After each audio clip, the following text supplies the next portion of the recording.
when I think of American classics, I think of Halston first and foremost. I think he's the great American designer. I really do. He really had a specific style that was very different than any other designer. I would say that really was the one look that sort of bred many other looks. I think simplicity. You know, when you think of American fashion, you think of simplicity, you think of clean lines, and I think of black mainly. During the 70s, it was, you know, the time of Gia and Patty Hansen and Rene Rousseau and Richard Avedon, Irving Penn, Helmut Newton, doing really wild pictures and in a way challenging the political sort of picture at the time. The 80s were such an insane decade because the politics of the 80s were so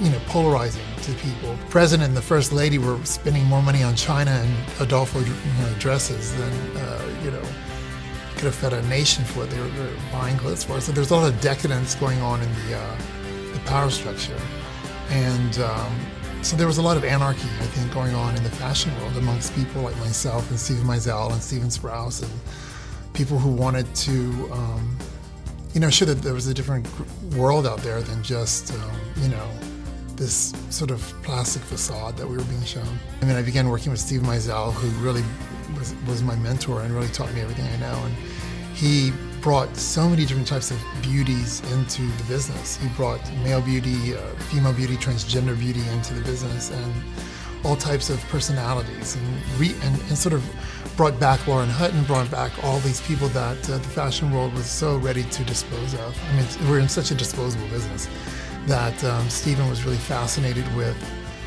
you know, reviving the careers and the sort of the statement these people had made in their lives.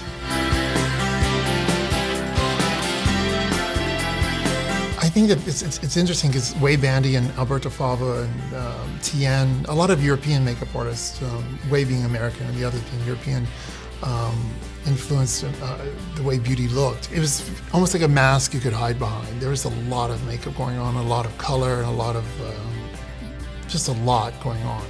And it was a lot of fun to play with, and it was a lot of fun for people to experiment with on many levels. And I enjoyed it because it was about transformation. It was about something you couldn't do at home.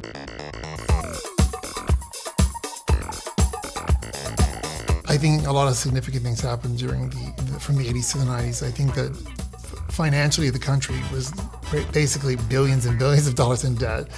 So out of a practical need to show fashion in a way that was attainable for people, editors had to go for clothing that was more affordable, more realistic, and I think that brought about a certain change in hair and makeup, a certain change in the kind of girl that was being booked. If you look at the 80s and the 90s, they're completely different. They're almost polar opposites, you know. They really are. And the way that the 50s and the 60s were polar opposites, the 80s and the 90s were polar opposites. I mean, grunge was a grudge against, you know, Republicans. I think grunge was just sort of, you know, anarchist attitude about beauty, saying that, you know, women really standing up, almost a feminist sort of point of view of women saying that they didn't have to wear makeup and look pretty all the time to be accepted. So, you know, I thought that was a very important part of the evolution of fashion. I think that what we see today is really an incredible path that we've come from. I've been in the business 20 years and I've seen things change so dramatically.